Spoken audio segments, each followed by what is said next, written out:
Welcome to పొన్మయకల Shri Varahamurthy దేవి. చూడండి, లక్ష కుంకుమ అభిషేకము ఇప్పటి వరకు 5 సార్లు చదివామన్నమాట.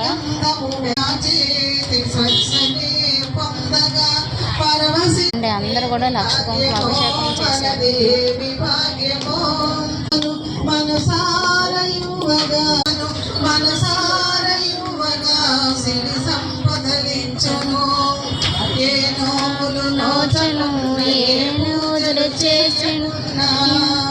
ఏ నోములు నోచకుండా ఏ పూజలు చేయకుండా